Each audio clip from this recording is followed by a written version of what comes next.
All right, so let's roll over into our second question, guys. Recently, the Detroit Lions, as y'all know, the season is coming up. Detroit Lions just canceled their football practice.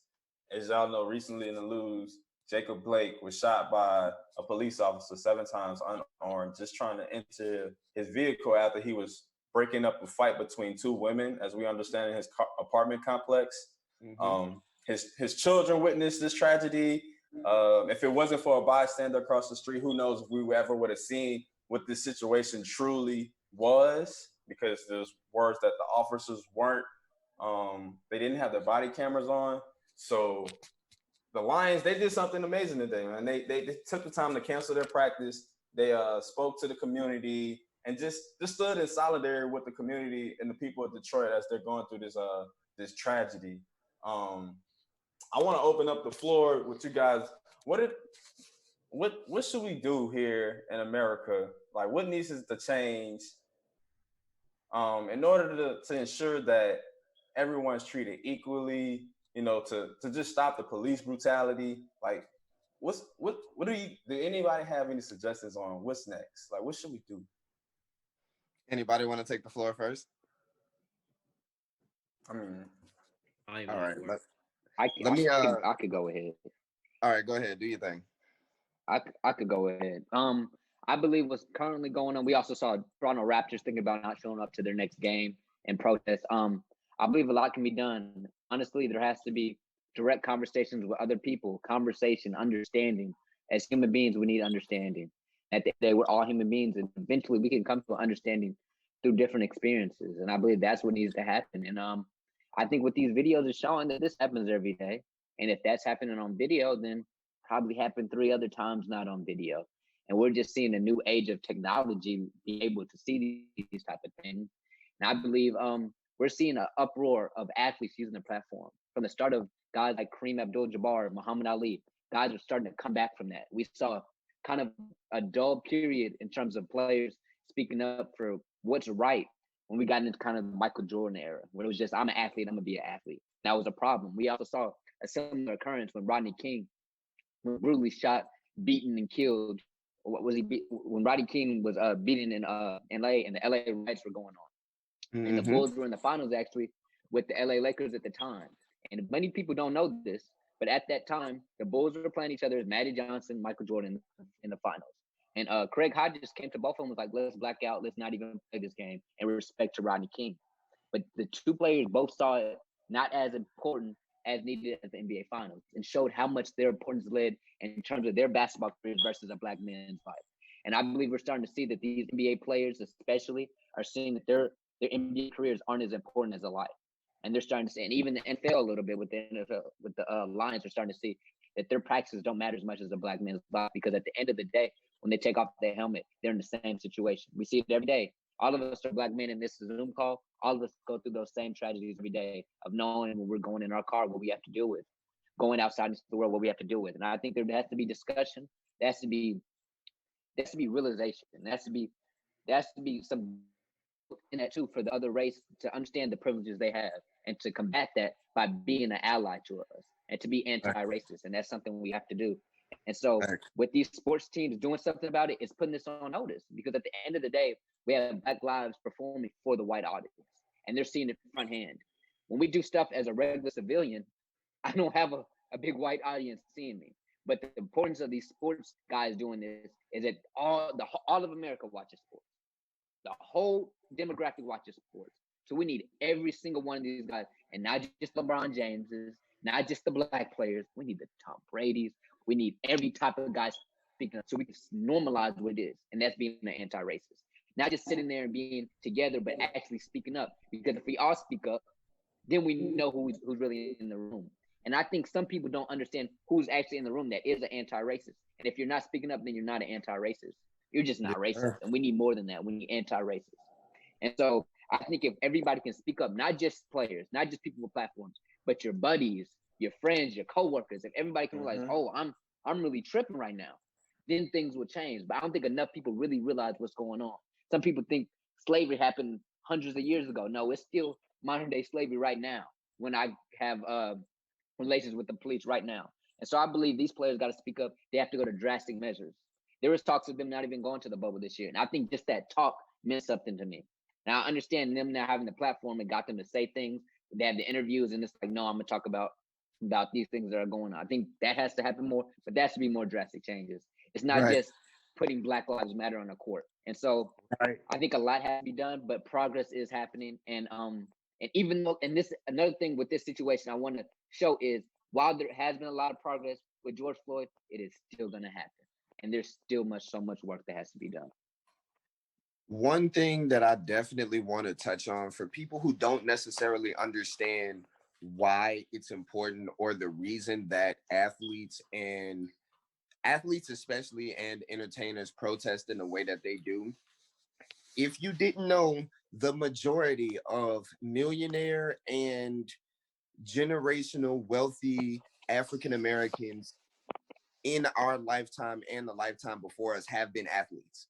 So when you put yourself in a situation where you're taking money out of billionaires' pockets who are influencers on politics, influencers on laws getting made, then you can start to influence what political changes get made, what laws get changed. Because if these billionaires lose money, they'll do whatever it takes to make sure they get it back.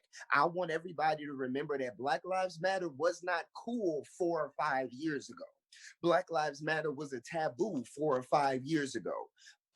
Protesting during a game, protesting at the end of a game was taboo, and they would look at you crazy and they would tell you shut up and they would tell you not to do it. And this was just 5 years ago.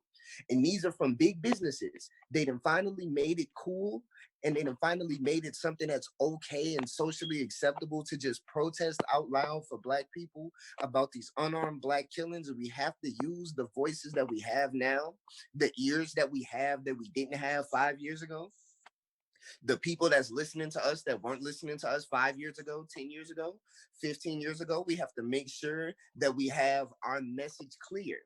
We have to know what we want from our politicians, from our mayors, from our governors, from our senators. We have to know what we want from our police force, and we have to make sure that we get it. If we have a direct question, we can get a direct answer. If we have direct demands, then our demands can be met. Right now, we need a complete police overhaul. Defunding and police overhaul. At this point, is too many untrained, unmentally and physically prepared police officers right now in America. And when they're taking their prejudices from home, their fears from home, their thoughts from home, their culture and their beliefs from home, and they're bringing it to work, and that's dangerous.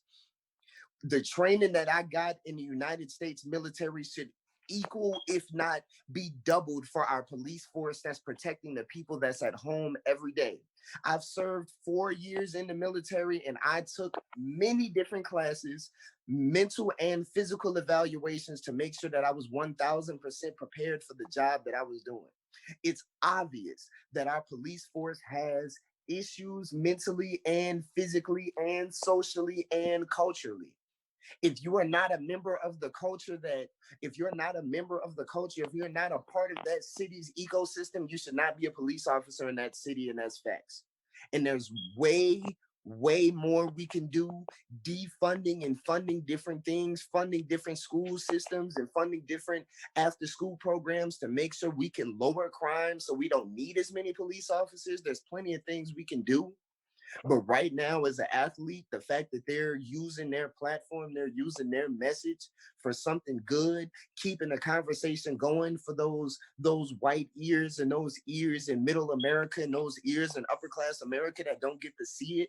Besides those videos, it's important because they choose not to see it, but they will watch basketball. They will watch football. So you force it in their face. You force it in their ears, and you force it in their hearts. We cannot ask for change. We have to demand change. We have to force change, and that's the only thing that's going to make this better. I'll be honest with y'all. I done had conversations about all of this. To a certain point on this topic, I'm almost talked out. Wow. I almost said so much. But I'll try to attack it from a different angle. Y'all both brought great great points. I'll attempt to not repeat it in order to add more stuff to the conversation. Athletes are some of the most influential people in this world. You look at as a kid, a lot of kids want to play sports. A lot of athletes are kids' role models. A lot of kids say, "I want to be that person when I grow up," and that's not just a black thing. That's everything. Yeah. Any kid who wants to be an athlete, say a little white kid want to play basketball. No disrespect to any of the white players, but as of right now, aside from maybe Luka Doncic, and he's really fresh. For the most part, they were saying, I want to be LeBron, I want to be KD, I want to be Kyrie, things of that nature. At least for this generation. So when you see somebody like LeBron taking such a strong stance, where I would say that the social justice side of LeBron is just as important to him as playing basketball, I think that you're taking a stance every time you can. You see Fred VanVleet today in an interview, he wouldn't answer any basketball questions. He wanted to talk about Jacob Blake.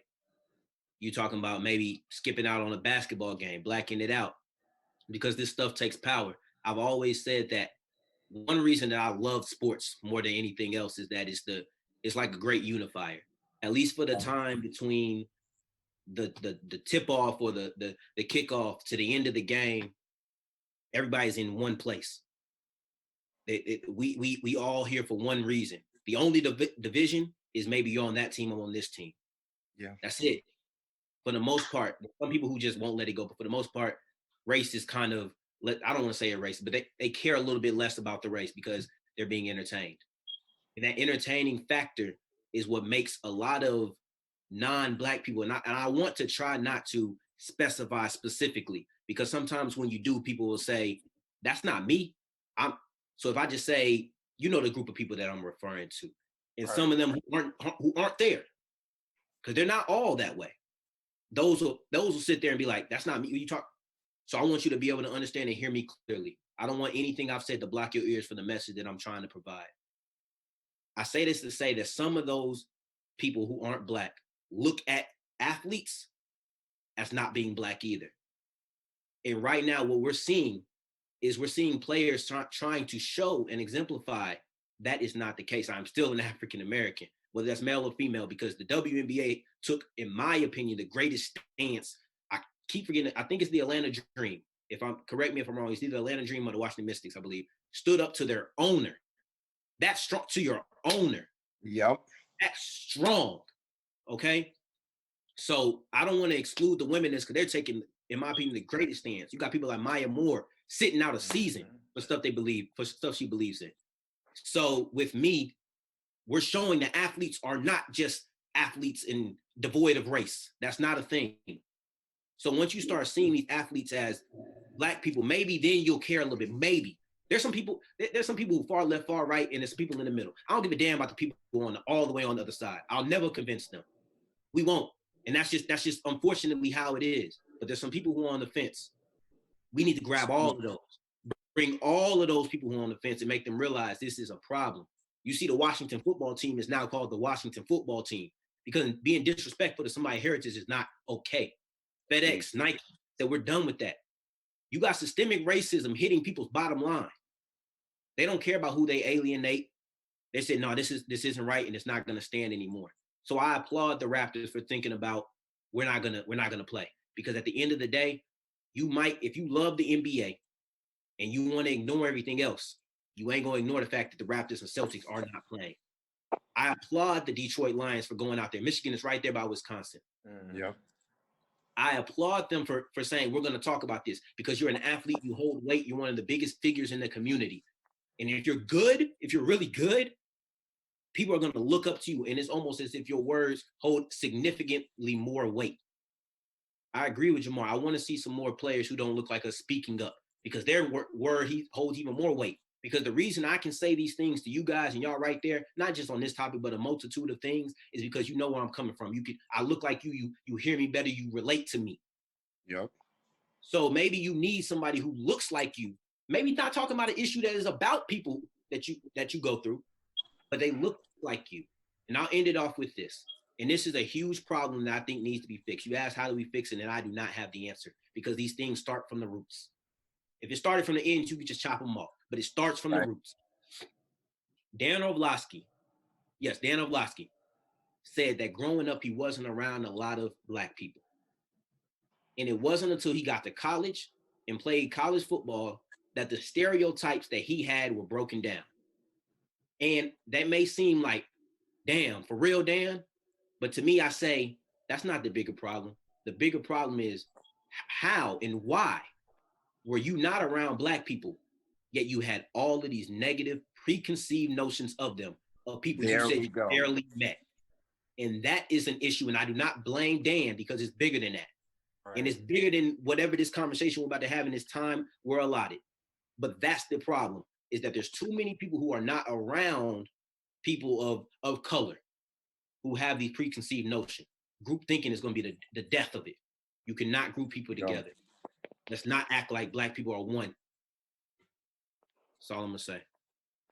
I appreciate all of the white players, coaches, and representatives of the Detroit Lions that stood with their Black and colored brothers in this leaving a training camp. And I just appreciate them for helping in this cause. It means so much to all of us. I appreciate all of you guys for speaking today. We got to keep spreading the message. We can't stop. It doesn't matter what platform we are, whether we're alone, whether we're in groups. Every time we unify, we need to unify. Exactly. And don't let this be a reactive thing. This needs to be something that's continuous, something that's not, let me cover my tracks because I want to look good. I mean, let's be real here. Nike and FedEx were with the Redskins for a long time until George Floyd got his thing happen to him. This needs to be continuous and not an organization. Let me cover my tracks so I don't lose these customers. It needs to be a primary moral element in everybody's life. And that's what it has to be. It isn't a money thing. It isn't a money thing. This is morally you caring about my life. And if you care about sports, we spot on here. If you care about sports, then your job is to also care about the Black man. And that's what it is. Y'all made some very strong. Y'all made some very strong points. I just wanted to piggyback on what you said, Jamar, as far as like impacting like financially. Like when players talk about sitting out, you know, and the owners are like missing this money and stuff like that. That's very key to them because it's gonna open their eyes because not only are they missing money, the players who are sitting out are missing money too. But it's okay for the players because for us, it's bigger than the playing field. It's bigger than the paycheck that we're getting. And we're making these owners understand, hey, I've never been a millionaire in my life, but I'm willing to give up $30 million, $20 million for this season just so I can get your attention so you can understand how we are feeling.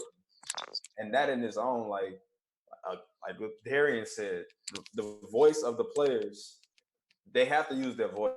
More people have to come out and speak. More people have to come out and speak. Go ahead, Darian. I'm sorry.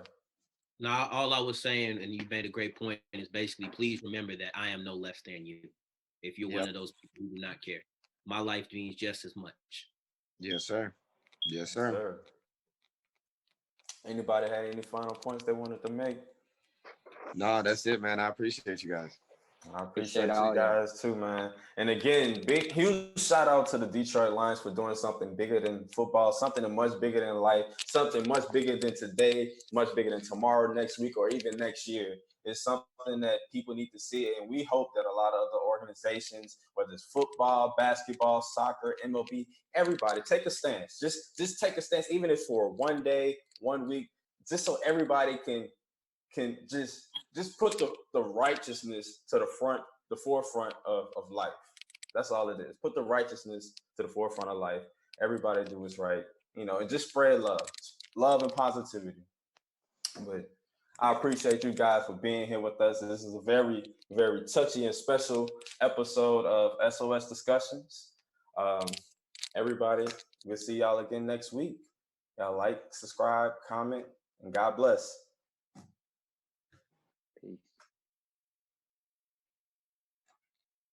Okay. No, that one could blow up. I've been holding this joke for fucking 15 minutes, and I gotta say it. Are we off air?